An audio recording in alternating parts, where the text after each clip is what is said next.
नमस्कार, आप देख रहे हैं सच्चा भारत न्यूज। सच्चा भारत न्यूज में आप सभी का स्वागत है। सर, आपका बनमनखी में स्वागत है। आप प्रदेश प्रवक्ता हैं जाप के, और ये बताइए कि पप्पू यादव को वोट पूर्णिया में क्यों दे लो और डिस्ट्रिक्ट क्यों नहीं? देखिए, पूर्णिया की जनता का जो मिजाज है वो शुरू से ही पूर्णिया के लोग चाहते हैं कि पप्पू यादव जी यहाँ से दूसरे जगह नहीं लड़ें। 2 बार जब यहाँ सांसद रहे हैं पूर्णिया से वो, तो यहाँ के लोग तब भी नहीं चाहते थे कि नेताजी मधेपुरा लड़ें। लेकिन चूंकि उस समय का मांग और पार्टी का जो निर्णय हुआ उस अनुसार से उनको लड़ना पड़ा। जो परिस्थिति उस समय का हुआ, तो पूर्णिया के लोग का जो है ना नेताजी से पुराना ऐसा लगाव है, घरेलू लगाव है। आज भी पूर्णिया के लोग उतने उत्साह के साथ चाहते हैं कि नेताजी पूर्णिया लड़ें, और कल भी चाहते थे कि पूर्णिया छोड़ करके वो नहीं जाए। लेकिन उस समय जिस पार्टी में थे वो निर्णय हुआ कि और मधेपुरा चले गए।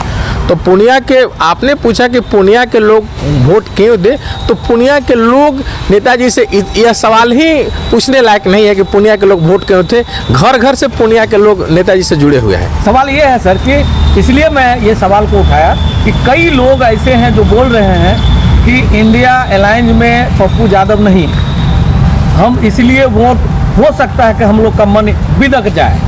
देखिए, आपको बता दें, कोसी और सीमांचल के इलाका में इंडिया गठबंधन चाहे एनडीए गठबंधन का निर्णय यहाँ के जनता पर कोई प्रभाव नहीं पड़ेगा।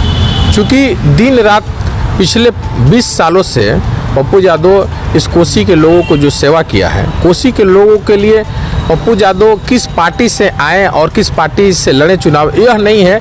चेहरा पप्पू यादव है, आदरणीय पप्पू यादव ही चेहरा है, और जहां से वो लड़े वहीं से वो पप्पू यादव की पार्टी आप समझे या पप्पू यादव स्वयं समझे।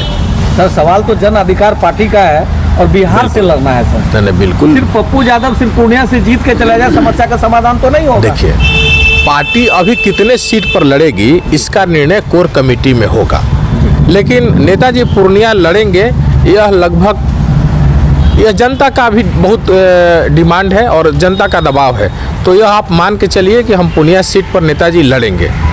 क्या कहेंगे सर 2024 के इलेक्शन के बाद? 2024 इलेक्शन में हम लोग पूर्णिया सीट जीतेंगे, कोई लड़ाई नहीं रहेगी। गरीब की आवाज़ और जनता के बीच जो पैठ है इनकी, लोगों से मिलने जुलने का, और जो सरोकार पुराना है, आज भी लोग दिल से चाहते हैं कि नेताजी पूर्णिया लड़े और पूर्णिया को छोड़ के कहीं नहीं जाए। यह आत्मा, यहाँ की अंतरात्मा की आवाज़ है। और कुछ क्या कहना चाहेंगे सर अपने इस पूर्णिया क्षेत्र के लिए? देखिए, पूर्णिया क्षेत्र का नेताजी जब यहाँ लड़ेंगे तो पूर्णिया क्षेत्र का तरक्की होगा। और जो पुराना मांग है यहाँ का, आप तो जो मुख्य सवाल था आपने पूछा ही नहीं। हम लोगों ने जो मांग रखा है कि आज भी देश के अन्य हिस्सों से पूर्णिया का संपर्क जो है नहीं है। हम लोग ने मांग किया है कि पूर्णिया से दिल्ली के लिए और मुंबई के लिए ट्रेन चलाया जाए, क्योंकि यह गरीब इलाका है। यहाँ के लोग जो है कमाने के लिए बाहर भी लोगों को जाना पड़ता है, तो यहाँ से डायरेक्ट कोई ट्रेन नहीं है, डायरेक्ट कोई साधन नहीं है। 4 बार बदलना पड़ता है लोगों को ट्रेन, और तब लोग दिल्ली, पंजाब, मुंबई या कहीं इलाके में जाते हैं। तो हम लोगों ने यह मांग रखा है कि एक दिल्ली से डायरेक्ट सहरसा के लिए ट्रेन, और एक दिल्ली से एक पूर्णिया के लिए सीधा ट्रेन चलाया जाए, और इसको रेल के मुख्य मार्ग से इसको जोड़ा जाए। क्योंकि रेल एक बहुत बड़ा वही साधन है जिससे आदमी जो है एक जगह से दूसरे जगह आसानी से जा सकता है। बाढ़ के समय में यहाँ की स्थिति तो और भयावह हो जाती है। बाढ़ के समय में जो पलायन जिस गति से होता है, ट्रेन के अलावा और कोई साधन आदमी के पास नहीं बचता है जाने के लिए। तो हम लोग पूर्णिया को भारत के मानचित्र पर अव्वल रूप से देखना चाहते हैं, और इसका जो संपर्क है वह दिल्ली, मुंबई, पंजाब और मुख्य जो महानगर है उससे इसको जोड़ा जाए। जब तक संपर्क सूत्र स्थापित नहीं होगा आने जाने का, तब तक उस इलाके का तरक्की नहीं हो सकता है। क्या परिचय है सर? डॉक्टर बबन यादव, प्रदेश प्रवक्ता, जन अधिकार पार्टी। बहुत बहुत धन्यवाद।